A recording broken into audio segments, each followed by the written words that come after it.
So, welcome back to 3rd Age Reforged into another preview battle for the next patch, and this one does have me in it, and I was thinking before this, especially in the light of the Rivendell battle that I just showed, that RHUDAUR haven't really been given a fair showing on my channel so far. They have a lot of really good stuff that I wanted to sort of show off, and they haven't really had the opportunity to do that. They've been faced off against Linden and Imladris in both the battles they've fought against in a very disadvantageous position for them, and they've ended up getting torn apart. So in this one, hopefully, I will be able to show what they can do potentially to other factions that they come across in different ways as well, because they've got not just hand projectiles, which I think most people know that javelins are a real strength of RHUDAUR, but they do have some other pretty neat things that hopefully we can go through. Obviously this is their general model. He does have a name, but I'm not entirely sure what it is.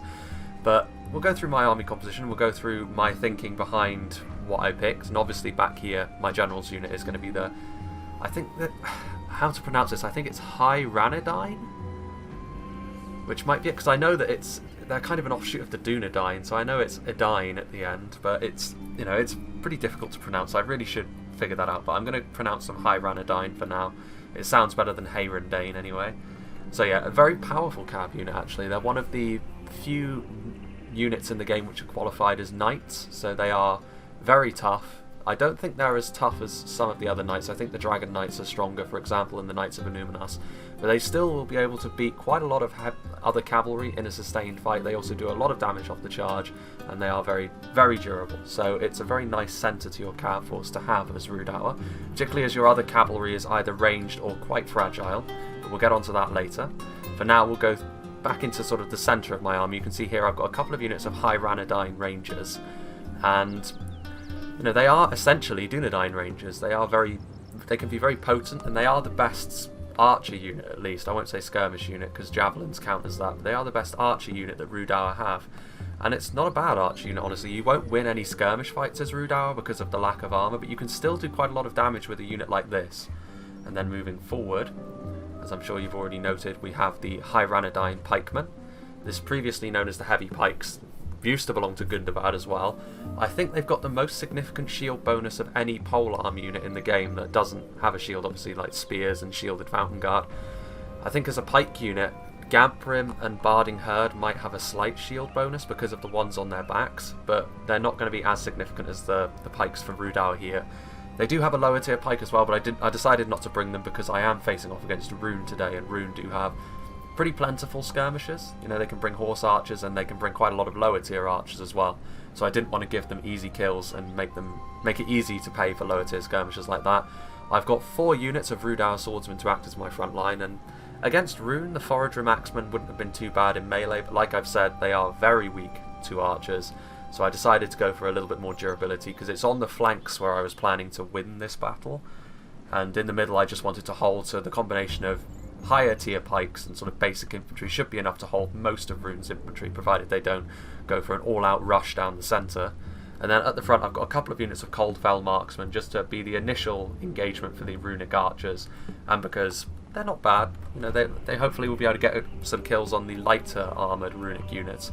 And then out on the flanks is where I was going to sort of push more hardly, as it were, and hopefully I would be able to, depending on what my opponent brought, I would hopefully be able to get in behind his lines and do some damage with my fast cavalry and javelins. But here, I do have some RHUN troll hunters, which I was planning to either keep in the middle if RHUN pushed really hard down the centre, or send out to the flanks if I needed help against enemy cavalry, because they are in effect very similar to the Dunedain troll slayers.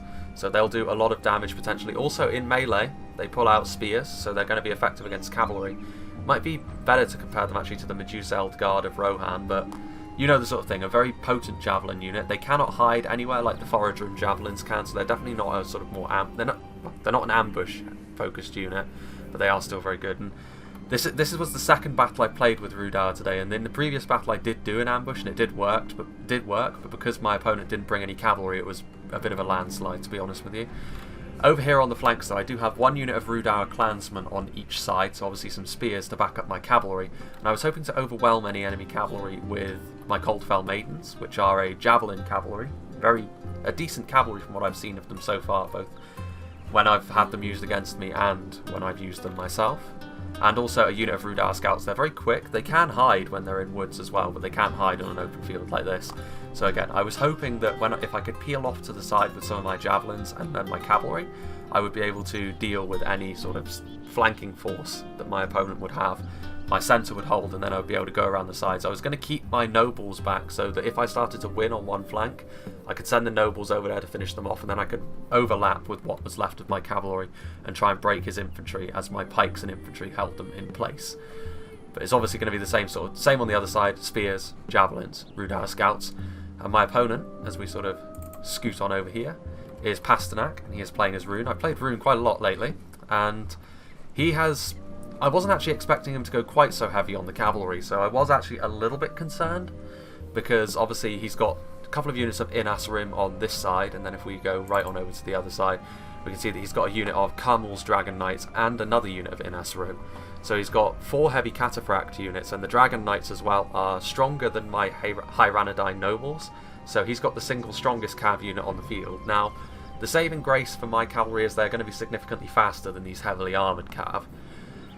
And also, I was glad that he didn't bring horse archers, because the Variag mercenary riders could have been a real problem for my composition here, because they could have focused down my Coldfell maidens from afar, and without the Coldfell maidens, his cavalry would run straight over mine, because the scouts are obviously not going to have a lot of staying power, and the nobles can't hold back a full line of cataphracts all on their own. But he does have all melee cavalry, and I do have the speed advantage, so if I can trap his cavalry, hit them with my Coldfell maidens and my troll hunters, I should be able to win the cav engagement quite comfortably, despite the fact that I've spent less on it. It's one of the things you can really do as RHUDAUR. You can do a lot of damage very, very quickly if your opponent is not careful. As we move down here, we can see that he's got a full line of Variag mercenaries, so similar to how J-Monster fought me as when I was Khand and he was RHUN. Pasternak has gone for the cheaper archer variant, which against RHUDAUR is understandable. You don't need a very high tier archer to do a lot of damage to RHUDAUR, and over here you can even see he's got some E-Strong clan hunters. So lower tier archers will pay for themselves relatively easily for the most part against RHUDAUR, because of course RHUDAUR don't have the highest armor values. Now, a lot of my units do have shields. Obviously my Coldfell marksmen will fall away pretty quickly under sustained fire, as will my Hyrannodine rangers, but most of my other units do have shields, so they will stand up better than, for example, the Forodrim axemen would have. But even so, it's going to be easier for you to get your money's worth out of cheap archers against a low armor faction like RHUDAUR. And then back here, he's got a combination of Scion Rim and Flag Rim all the way down the line. So he's not gone for the Eastron clansmen this time, he's gone for a more quality approach. This does mean that his army's probably going to be smaller. But also with this very effective combination of Flag Rim and Scion Rim, he will be able to beat my infantry in the centre eventually. So I'm going to need to hope that I win on the flanks. Otherwise the runic heavy infantry is going to go right through my lines, and then also he's backing that up with a unit of Carmel's Chosen, which is his general's bodyguard unit, and of course as a singular infantry unit I think this is going to be the strongest on the field today. So without further ado, let us begin. So as I was saying, my plan was to win on the flanks, and when I saw the composition, I saw the amount of golden cavalry, I was a little nervous, because if that cavalry is microed well and manages to charge into my lines, RHUDAUR are the kind of faction I feel which can fall apart relatively easily. They do borrow a little bit of inspiration from the Orcs in the sense that they are a little bit more numbers focused, which of course means their morale is, I think, a little lower than average. But RHUDAUR are also a dangerous faction to play, and honestly if I was playing against RHUDAUR I would be much more tempted to play defensively, simply because if you attack in the wrong place, the RHUDAUR javelins and the very high damage units they have are going to be able to do a huge amount of damage to you very quickly, and before you can react you can notice that 2 of your higher profile units have been cut down very quickly. That is what I've noticed thus far. Having said that, the RHUDAUR swordsmen as well are not a bad frontline unit, to be honest with you, and also the Hyrannodine pikemen. I have noticed actually that the more elite pikes now seem to move faster in formation, which is nice. So the Hyrannodine pikes are going to be backing up the RHUDAUR swordsmen, and where the pikes are, my line will hold, but on the sides, the RHUDAUR swordsmen will struggle against this combination of Flag Rim and Scion Rim. It's a very effective runic front line. Let's slow this down a little bit. So you can see the Coldfell marksmen are just firing indiscriminately. They weren't really an important part of my plans in this battle, so they were just going to get what kills they could where they can.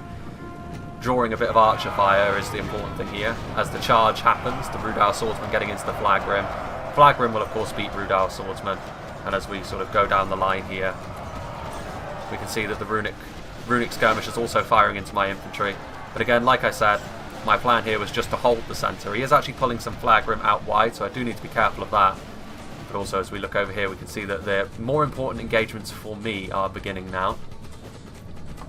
Might be a good idea to keep it on 0.6 speed actually. So RHUDAUR scouts getting into the Innis Rim.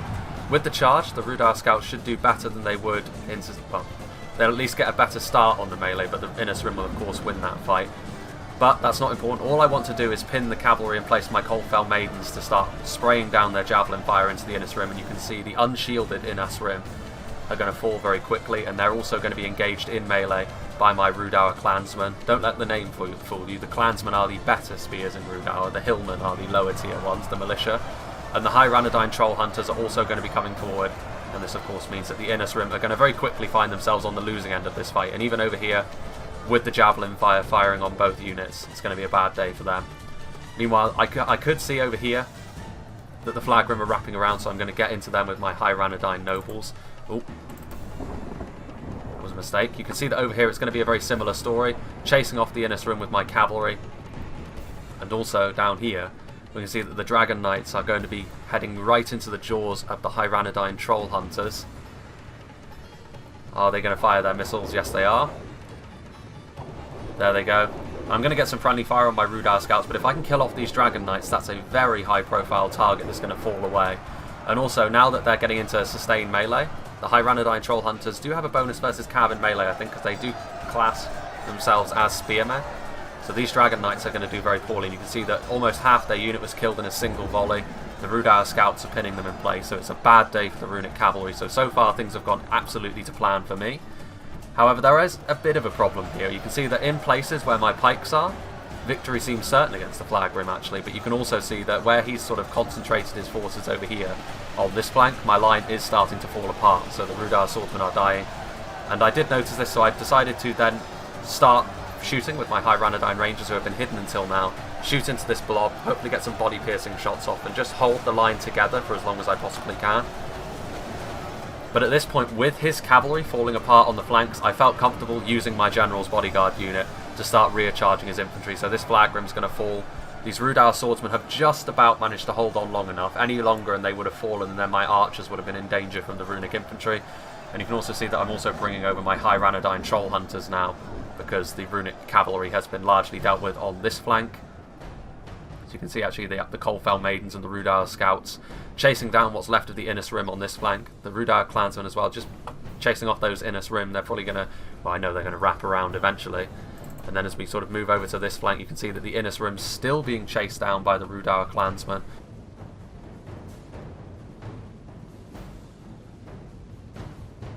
And we can also see these Coldfell Maidens are now going to be making their way to behind the enemy lines as well. I think they're out of ammunition at this point, or at least if they do have ammo, it's only going to be one volley. But even so, it's never going to be a good sign when you notice cavalry wrapping around to attack your archers in the back of your infantry line. So the flanks is where I've done my damage in this fight thus far. Still quite a long way in this battle to go though. You can see here that the troll hunters getting ready to get into position, and they are now reloading. So now might be a good time to see the javelins in action. They don't have the best firing arc, but they should be able to help reinforce this line, which is falling, of course. The RHUDAUR swordsmen not doing great, and then you can see the javelins. The heavier javelins like this, obviously the Troll Slayers, the Dunedain Troll Slayers also do this, and so do the Medusa Guard. There are probably a few other units similar to these three. Obviously the heavy javelins doing a lot of damage there, and now things are going to start to look very bad for my opponent. Over here though, he has done quite well. He's managed to get into my Coldfell Marksman with his Loke Scion Rim. So my infantry line has fallen apart in places, and over here you can see the flag rim sort of going down the line. But this is where he's in trouble. You can see that my high Ranadine nobles and my Coldfell Maidens charging down through the middle here. I'm not too concerned about going after the Variag mercenaries so far, because they still have ammunition, but they're not going to be able to do a great deal of damage to my heavier cavalry anyway. It's much more important to try and break his infantry line, because his flag rim are what is doing the damage at the moment. Excuse me. And there you can see they're routing under the fire arrows of my rangers and the rear charge of my nobles. You can see the nasty spiked maces that they pull out in melee. The enemy are badly bloodied. If there was any doubt that they were evil men, I think I did actually get a sneaky charge off onto the Carmel's Chosen with my Coldfell Maidens, but I'm actually a little surprised that he didn't move forward his Carmel's Chosen earlier, simply because if he had put his Carmel's Chosen into the blob where he broke through, my infantry line would have folded very quickly. And again, saving your general's bodyguard for the end isn't necessarily the best idea. Like, I committed my general relatively early because I saw that his infantry was wrapping around and I knew that would be a problem. So if you see that your line is falling and you have your general's bodyguard unit on hand, you should use it to sort of reinforce the line, because it will help you out a great deal. You can see over here that the runes still have a chance at doing well here, but with my troll hunters in the backs of all of these flag rim, you can see that they are going to start tearing into this runic heavy infantry. And then back here, I think the Carmel's Dragon Knights have been fighting for quite a long time. They are now taking fire arrows. I forgot to take the fire arrow ammunition off, to be fair, because it was a dusk battle. So yeah, the Carmel's Dragon Knights are now in sustained melee with the RHUDAUR clansmen taking ranger fire, so they will finally fall. But just the fact that they've been fighting a long time, considering they've been battered from the start of this map, shows how strong the Carmel's Dragon Knights really are. The Carmel's Chosen about to get into melee with my Coldfell Maiden, so I want to get them out of there because, again, skirmish cavalry is more of an annoyance in the late game than it is a powerhouse, and I definitely want to get my nobles away from here because they are the thing which is ensuring my victory at this point, because I don't think RHUN have got anything left which can effectively deal with my nobles. No javelins or crossbows on hand, or pikes. And then over here we can see that the Inas Rim coming forth. They're still alive, amazingly, but with all of these Coldfell Maidens still here, things are going to be very bad for RHUN. So if we go back up to 1 speed, you can see that my pikes have done a really good job, and my pikes were the anchor in this line. It was what really prevented it from falling apart quickly, because the RHUDAUR swordsmen are okay, but they're not going to be a match for the professional runic infantry, the Flag Rim and the Scion Rim. Together do a very good job. I mean, we've seen it a few times now, where when they combine their abilities, the Scion Rim with their mass and their survivability, and the Flag Rim with that little bit more damage, they do a really good job at pushing through lines and doing a lot of damage very quickly. The problem that we've seen from RHUN thus far is that people have not really built an army around that, which really complements it that well. Like, I feel like the Cataphracts really needed the support of horse archers to zone out my lighter cavalry, because when I trapped their cavalry and started peppering them down with javelins, that was always going to be a real problem for RHUN in this situation. And as soon as RHUDAUR start using their javelins and the like to devastating effect, things are going to go very bad for you very quickly. RHUDAUR, I think, are the kind of faction where the longer the battle goes on, the less good it's going to be for them. If you can make a battle last a long time, generally speaking, you're probably going to do okay against them. So now I'm charging down and trying to chase down all of these archers with my horses, and that's pretty much going to be it. I mean, he does still have a few units. You can see over here what's left of these Scion Rim. I've managed to basically clean up a whole unit of my Coldfell marksmen, but at this point the Rangers are just using them for target practice. And with the body piercing and the volume of fire, the shields and armour of the Scion Rim are not going to save them here, but they are standing up remarkably well to this absolute beating they're taking. They are finally starting, yeah, now they're breaking. That armour made them survive for a long time though. I mean, my Rangers really have nothing better to target at this point, and you can see where the front line engagement was. You can see that where my line initially faltered as well, so my opponent was more heavy on this side, and he did manage to crash through my lines. You can see what's left of his Carmel's Chosen are in. Victory would be certain against this many Troll Hunters, so the Carmel's Chosen are no slouches in melee. Even when vastly outnumbered by a decent unit, they're still going to win. But with rear charges from my nobles, of course, the Carmel's Chosen are going to fall away pretty quickly. My High-Ranadine Troll Hunters, I was very impressed with the damage they did. They managed to really do a number on those Carmel's Dragon Knights on the approach. And then they did a lot of damage as well to the Runic Infantry. The Flag Rim, not going to be a match for those armour-piercing missiles. And they've got shields as well, so it's not like you can easily kill them with archers. One of the few really solid units in the RHUDAUR roster that's not going to be easy to make them go away. I think maybe they do a little bit less damage than the Troll Slayers from Arthurdane. I think that's kind of the price you pay. I'm not sure, I would have to have a look. That could be a nice unit comparison video, actually. The Human Heavy Javelins. Yeah, obviously at this point it's just sort of clean up. And fair play to my opponent, he did come forward, he did meet me on the field. But I'm just sort of... I think maybe after this battle we'll do a little bit of theory crafting with RHUN instead. How could you deal with a RHUDAUR army like this? How could you sort of silence their long range, well, How could you silence their javelins, make it so they can't do quite as much damage to you that quickly? Eastron clan hunters here getting chased down by my nobles. At this point we might as well go up to ×2 speed, to be honest with you.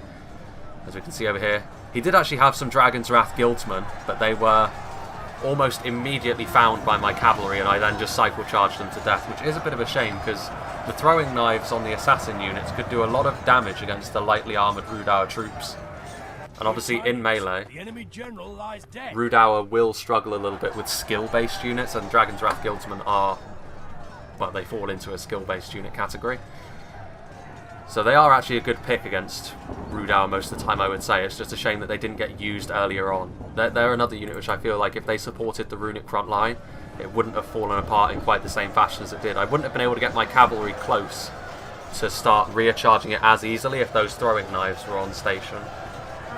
My nobles could even have been caught by surprise and killed by those throwing knives. So again, RHUDAUR are a faction which can use ambushes, and in the battle previous to this one I did try a more ambush heavy build, but my opponent would have seen that coming this time. I think that's why he went for 4 cataphracts actually, because I sort of hid my units out on the flanks and tried to use axe throwers and such. And the cataphracts would have worked against that build, but this one I decided to mix it up a little bit, and at this point this is the end of the battle. Obviously they're broken, running from the field. Actually I think that, yes, this is the one that's left. He's going to be shot, and there he goes. The enemy are utterly vanquished. This is a great victory, worthy of only the mightiest of generals. So yeah, let's have a look at the statistics. Obviously my heavy cavalry would get the most, because they had basically free reign. When the enemy cavalry was tied up or dead, I could just recharge for days and just easily kill off that front line for RHUN. The rest of my units though, the RHUDAUR swordsmen, 161, that's not bad. You know, they were in the battle for a long time. They were probably supported by pikemen though. If you look at the High-Ranadine pikes, they did a decent job as well. Coldfell Maidens getting a lot of kills each. I mean, most of that was on Inas Rim as well, so you've got to remember. And Carmel's Dragon Knight, so that's very good for them. High-Ranadine Troll Hunters, they don't have as much ammunition, so they won't get as much kills, but they still got some very high-profile kills on Flag Rim and, of course, those Dragon Knights. Coldfell Marksman getting a decent amount of kills for a throwaway unit that I just put in because I wanted to draw the attention of the Runic Archers. So yeah, good all round. I think these RHUDAUR Scouts as well, considering they were just thrown into Inas Rim, they got a decent amount of kills as well. So now I think what we will do is we will have a look at the Runic roster, and we'll try and build an army, I think, that would counter what I did with the RHUN. Because I do think they do have the answers to deal with a RHUDAUR army like that, or any RHUDAUR army to be honest. I think most people who can field a decent archer corps are going to have answers to RHUDAUR. The thing is, you have to stay out of their javelins because they are nasty. The High-Ranadine Troll Hunters really impressed me, and obviously they do have the Forage javelins and the axe throwers as well. So having a look at the Runic roster, I mean, you could bring the chariots. The chariots are always a bit risky though. If you can go down the line, you can break it all in one go, but obviously if you get focused down, they're going to get killed pretty quickly. I'd be tempted to bring the Dragon Knights, to be honest with you, simply because in a 1-to-1 they would manage to stand up very well to the High-Ranadine Nobles, so I would bring them simply because they're a decent General's Bodyguard unit. I wouldn't bring the Inas Rim, I don't think, because they are very expensive, 1,000 each, so that was 3,000 florins essentially for my opponent, which went down the drain there. But I think I would bring as many horse archers as I could get away with, so how many can we do? So 3 I think would be a good number to bring against RHUDAUR, because they don't really have the best answers to them. Again, they do have less range than the High-Ranadine Rangers, but if the RHUDAUR are using their Ranger ammunition on basic horse archers like this, it's not really the best use of their time, to be honest with you, so I do think that the horse archers are a good way to go. I think maybe we do need a bit more cavalry though, because again we do have those RHUDAUR Scouts which are very fast, and the Coldfell Maidens, but I think maybe some cheap cavalry, so maybe a couple of units of Variag Mercenary Chiefs would be enough just to help your Dragon Knights in melee, because alone they could get swamped. With these lower tier cavalry as a buffer, hopefully they'll be able to do some nice work. I like the Guildsmen. I feel as though, again, it's only 5 missile damage. The throwing knives are not quite as lethal as you might remember from the Khan Darun battle that I had with J-Monster, but they are still going to do very nicely against the sort of lower RHUDAUR units. Like, even though I think maybe they're effective against armor still, but even so, I do think that the Dragon's Wrath Guildsmen will be a good sort of anchor to the line, and they could as well take enemy heavy cavalry by surprise if they want to recharge the enemy lines. We do want archers of some description, I believe. I mean, I'm not sure about the Variag Mercenaries. I mean, Variag Mercenaries 600, Narim 650 perhaps. I mean, they both do... It's an interesting interesting choice there. I would say maybe go for the Variag Mercenaries, simply because you don't need very high tier archers against RHUDAUR, and then maybe go for a couple of Eastron Clan Hunters as well. So again, we've got 4,800. Oh, hang on a minute. Yeah, just making sure I had the right amount of money. So we've got 4,850 florins left. We do need some infantry, of course, and I do think that the best choice for that will be a couple of units of Flagrim. So maybe let's get 3 of them. Maybe get a couple of Scion Rim just to sort of bolster the flanks. We don't need that much infantry, to be honest with you, because I think staying away from RHUDAUR for as long as possible and frustrating them is probably going to be the best way to go about this. And then maybe if we go for a couple of maybe crossbows, because they do have higher range than javelins. Oh, we don't have enough money for that. Maybe 1 unit of crossbows, or actually... oh, we don't have enough for the Dragon's Wrath crossbows. So instead, I think what we'll do is we'll have a couple of these and then have 3 of these instead. And then we can get 2 of these crossbowmen, because again, we don't really need the highest level of archers. This would be an interesting build to try out. Most of this is going to be staying as far away, so you would need to deploy in the far back of the map in some description here. Stay as far away from RHUDAUR as you can for as long as you can, and let your horse archers take out the important targets. And then, when the Coldfell Maidens primarily is going to be your target for the horse archers, I feel, when they're down as much as possible, that's when you would start to commit your Dragon Knights and your lower tier cavalry over here to try and envelop RHUDAUR, and then send forward your infantry and obviously keep peppering them down with your archers. Maybe you don't need 2 crossbows, maybe that's overkill, simply because, you want to win the cav fight, maybe kill those high Ranadine nobles. But if you wanted to get rid of them, maybe bolster your archer line a little bit more, that would be something. But again, I'm kind of learning as I go here as well. I'm not one of the people that's working on the mod, so I might be completely wrong here. But I would be interested to try this out against RHUDAUR and maybe see how it went. But yeah, I hope you enjoyed this, and I hope you'll join me for whatever is next, which will probably be another 1v1. I think actually I got sent one that involves Mirkwood, so it might be interesting to see them in action in an open field. So yeah, I hope you'll join me for that.